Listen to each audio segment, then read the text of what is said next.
There is a wind of change that has begun at the Tertiary Education Trust Fund and is sweeping across higher education in Nigeria. This metaphoric wind is a paradigm shift by TETFund, and its new focus is to place equal premium on content as it does on infrastructure. Research and development is at the heart of this innovative approach. Research and development, or R&D, as it's known for short, is a process intended to create new or improved technology that can provide a competitive advantage at the business, industry, or national level. The objective of the academic and institutional R&D is to obtain new knowledge which can be applied to practical uses. Industrial R&D is to obtain new knowledge applicable to Nigeria's needs that eventually will result in new or improved products, processes, systems, or services that can increase the tempo of the nation's development. Since his appointment as the Executive Secretary of TETFund, Professor Suleiman Elias Bogoro has championed this concept to the point of being nicknamed the Apostle of R&D. The R&D acronym is very familiar to all of us, but sometimes we have to deconstruct the real essence and the purpose for R&D as a reference in the context of making research count for development. That is what R&D is all about. That for too long, besides the fact that you said in a Nigerian tertiary institution, particularly a university, for most of the time overemphasized teaching at the expense of research. TETFund's Director of R&D and Centers of Excellence, Dr. Saliu Bakari Gire, paints a detailed picture of the Executive Secretary's vision. He is the man charged with the responsibility of ensuring the successful implementation of the R&D component of the paradigm shift. It's about application of research findings to solve the problems of any nation, country, society, or generally people. So it's about application of research findings, carrying out applied research to solve a problem that confronts a nation, or that confronts you, that challenges development.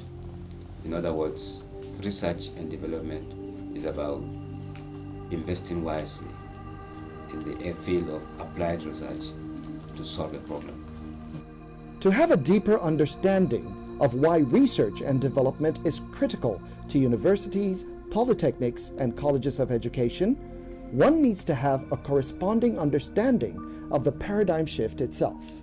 It's about, initially, when ETF, as the name was, came into being, the immediate problem was that there was decay in infrastructure in institutions. Virtually, there were no classes, there were no laboratories, there were no lecture theaters, there were virtually nothing. The universities, as they call them, they were glorified secondary schools. And that was what ASU was using to even depict and justify their cause. Everywhere you see papers will be showing you decay and decay and decay. So when ETF came into being, naturally, the focus was these quick wins. We needed to have infrastructure to show that yes, we have iconic. Let's have iconic buildings. Let's decongest the classrooms and so on and so forth. But over time, and with the coming of the years, he talks about paradigm shift. In other words, the distinctive feature of a university from any other school, be it secondary or primary, is in the area of research. You know, if you cannot carry cutting-edge research, then you are teaching nothing. In other words, it's research that renews teaching, that renews knowledge. And it's when you renew knowledge that you are able to teach something new. And research was nearly non-existent in the university system. That was one key challenge. And that was as a result of lack of resources, as well as the thinking then was teach, produce graduates, produce graduates, produce graduates. Universities weren't doing much more than producing graduates. Yes, they were solving this particular problem of producing graduates, manpower, but the problem of research, the problem of using the universities to drive knowledge economy, to turn around. We keep saying that we are a mono economy. We keep saying that we are concentrating more on oil, for example, than on any other thing. We keep saying that we have to diversify. But how do we diversify? You diversify through knowledge. It's when you are able to have knowledge, it's when we are able to produce. It's a product of knowledge that you are able to sell, you are able to commercialize, and you make money. So the ES paradigm shift is that, okay, let's move away, from investing more in infrastructure, and let's invest more in content. Let's invest more in research so that the outcome of research can be patented, can be commercialized, and we can become gradually a knowledge economy. If you look at the world generally, developed countries are not banking on natural resources. They're actually banking on products of research.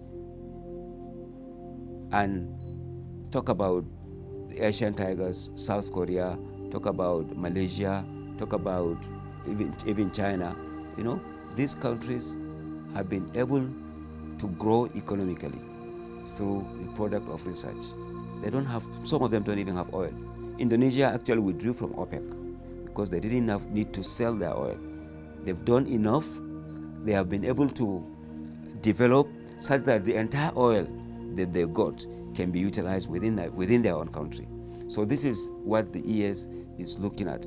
That, look, we have a lot of resources, but those resources just remain resources. We just remain potentially. We keep saying we are potentially rich because we are not able to even harness and transform those resources into products and then sell them and export them and make money.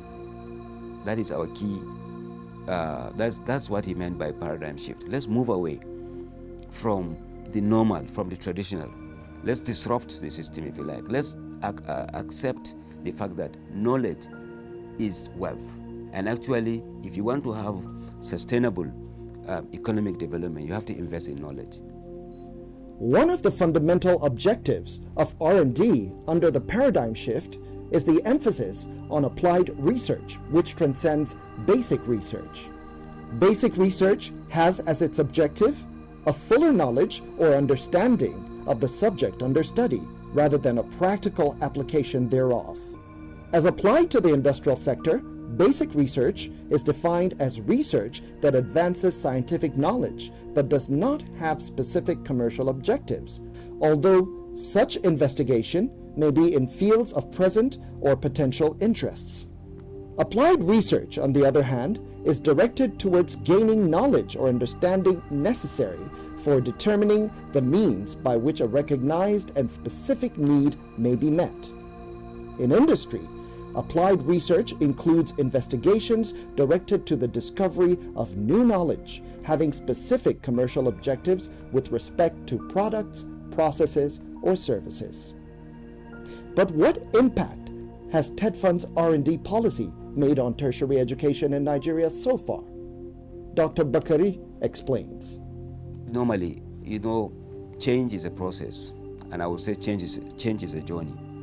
When the ES first, in 2014, when he was appointed, he came up with this paradigm shift.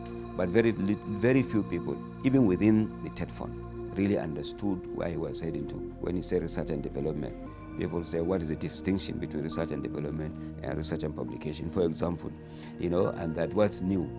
But over time, and when, by the special grace of God, he's been reinstated, he was reinstated last year, he came back with even more vigor and passion for the R&D, And this time, he started by sensitizing the fund itself. Because if we are the drivers of this paradigm shift, we needed to understand what it is.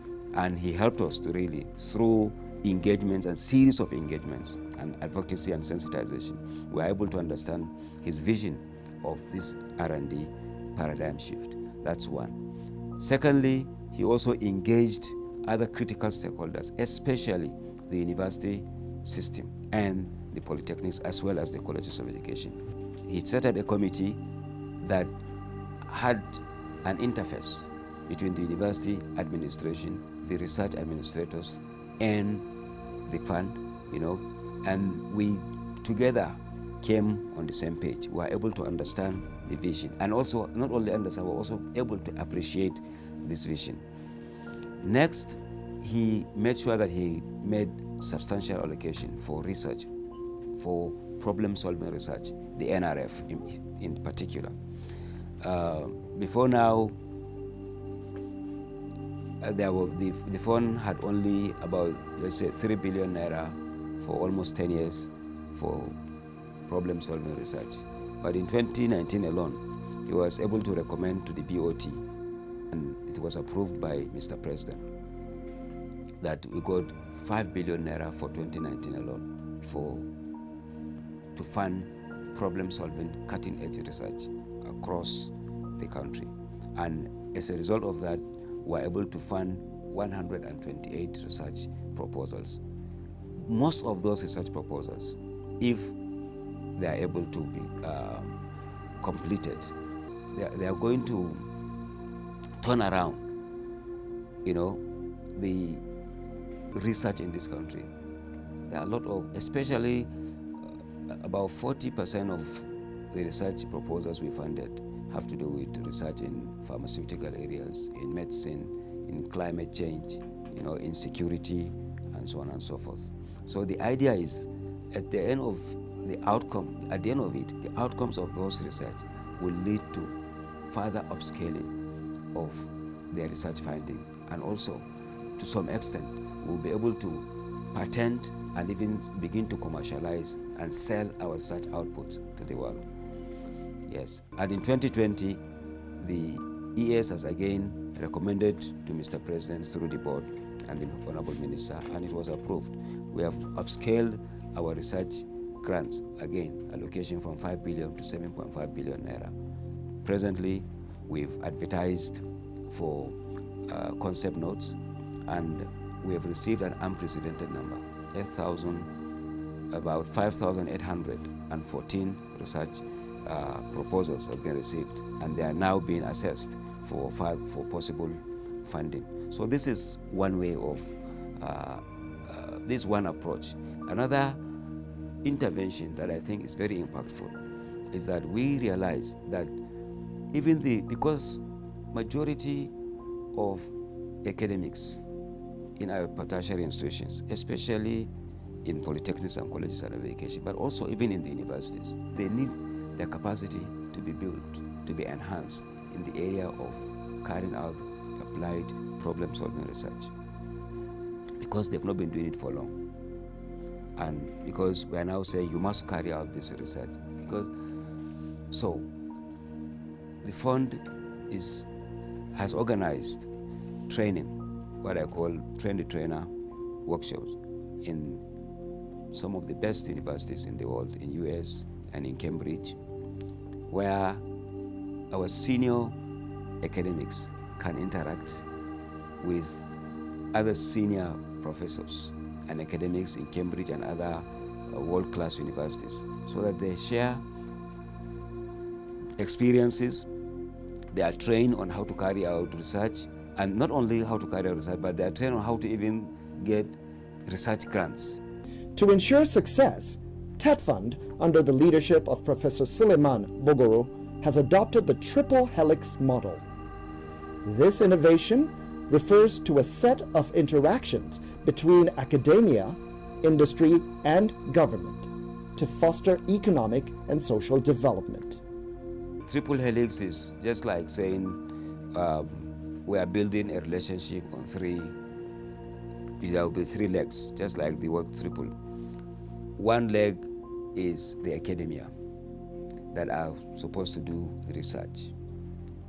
The other leg is the industry that is supposed to now uptake the outcome of research into products and services.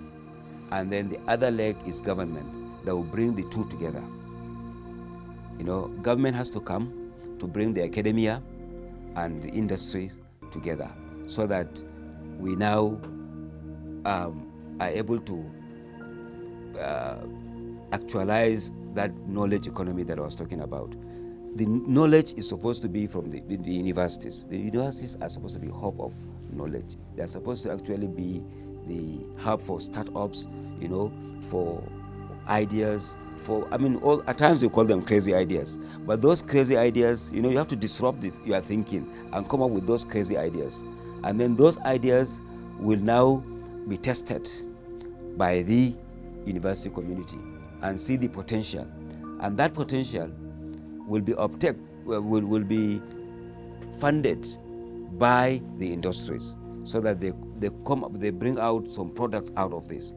As an example, maybe 200 years ago, if someone said that there will be a flying object, that will carry people from one place to another, someone would just say, this is a crazy person, just waste your time, it's just crazy. But, in the early 1914 or so, the brothers came up with that idea, and it was processed over time and time. And today we have all sorts of, not only airplanes, we also have drones. Today you have even drones that even deliver messages for, what do you call them, for DHL, for whatever. You today have all those. But maybe 200 years ago, if someone thought of that, they just forget about this. So the universities are there to think about all those ideas that you might not think will even work. And the industry is there to uptake whatever that comes out of that university that will now become a product that may be sold to public. We have a population of about 200 million today. If you produce anything and any industry decides to put little money into it, to develop it and sell it, you can imagine the huge sum of money that will come to this country, to the university, to the individual that develops it, and to government that will get a tax through taxation. So that is the idea. The idea is that the triple helix is, look, government has been investing money in universities, and universities are supposed to do three things: teaching, research, and community service. But they have been doing more of research. It was more of teaching than research. And you cannot carry out effective community service without research. So they are doing little of community service. You have the industries in Nigeria that today they go outside this country to give money, for research, because they are not sure of the research outcome in Nigeria because they have not been tested. Now, and government is there,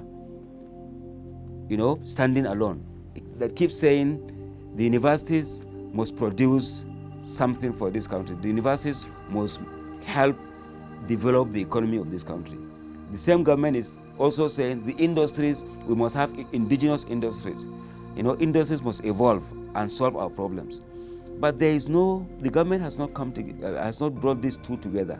So TETFund is now the government, or representing government, that is trying to bring these two together so that we activate that relationship and see how we develop our country through knowledge. TETFund's strategy is already bearing fruit, as it has placed Nigeria on the list of nations that are investing heavily on research to conquer the greatest challenge in the world today, the COVID-19 pandemic and other likely future challenges. The ES is like he was anticipating a problem was coming. And he kept saying that, what if? But that was what he always says, what if? So what if there's a problem in this country? There is something abruptly that happens that requires research to help solve our problems. Do we have the infrastructure? Do we have the superstructure? He always asked that question. And all of a sudden there is this COVID-19 pandemic, he thought over it and said that instead of providing palliatives, let's see how we can solve this problem. Is there no way we can fund research to develop vaccines? Is there no way we can fund research to see the trend of COVID-19 in Nigeria and how it might affect us as a black people and as leaders of a black African country? Is there no way? These were the questions he was asking. And of course, we have a structure. We have the National Research Fund Screening and Monitoring Committee in place. And we have our resources that's meant to carry out problem-solving research, as I said in the first place. So he quickly deployed that. We called for world-class research proposals that will solve various aspects of COVID-19. And the response was very quick and also striking. We received about 14 different proposals, and they were subjected to peer review assessment. Those proposals were assessed, and we found so far 6 of the 14 research fundable. And as I'm talking to you now, we've already awarded research grants to those 6 proposals, and we've also released first tranche of payment. We're expecting the outcome of we're expecting progress report so that we give them second tranche payment. So this is how we are reacting, if you like, or we are responding to COVID. That's one way. Another way is we are also looking into collaboration and partnerships with relevant agencies in this country that have a duty or responsibility to carry out research in pharmaceutical area and medical research. That's second area. Then thirdly, through the directive of the Honorable Minister of Education, we've already intervened in establishment of research labs, where we'll be able to enhance the testing and maybe treatment of COVID-19 in Nigeria. So we've done that, and we're still doing a lot more. Even in the area of the NRF that I just told you, about 40% of research proposals we received focus on COVID-19, and we are likely to sponsor a majority of them. The fourth industrial revolution is already here. Technologies formerly found only in the realm of science fiction are now part of our daily lives or wait just over the horizon of the very near future. Nigeria must claim its place in this bold new world if it's to remain relevant, and TETFund is a key player.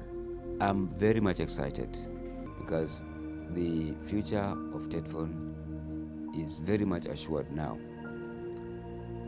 by these revolutionary ideas that TETFund has to respond, TETFund has to be dynamic, and it has to respond to the challenge of transforming tertiary institutions, to world-class competitive universities in the world. The way we are going, let me say this, before 2014 or before 2015, none of the Nigerian universities was among top 1,000 universities in the world, going by any ranking, especially Times Higher Education Index. If you look at the THE ranking, up to 2015, none of Nigerian universities. But when the Executive Secretary came in and he said, look, we must do things differently. We must make sure that these universities are able to be competitive. They should be competitive. They should be able to be seen in the world. Today, many of the Nigerian public universities are ranked among the top 800 in the world. Yes. In fact, before he came, we are not even counted among the top 10% in Africa at all. Even in Africa, the Nigerian education system, the university system has gone down so low that even in Africa, you see people rushing to Ghana, to Benin Republic for their PhDs. And if you ask them, why are you leaving Nigeria, they will tell you the quality. Of course, it's not really true, but it also depicts something, you know? So we've been able to change that narrative, and I'm sure we're changing it forever and for better. With TETFund support, Nigeria's higher institutions of learning can boldly go where they previously were unable to. They can seek knowledge to transform the landscape of this nation industrially, socially, and economically. That is the drive of the paradigm shift.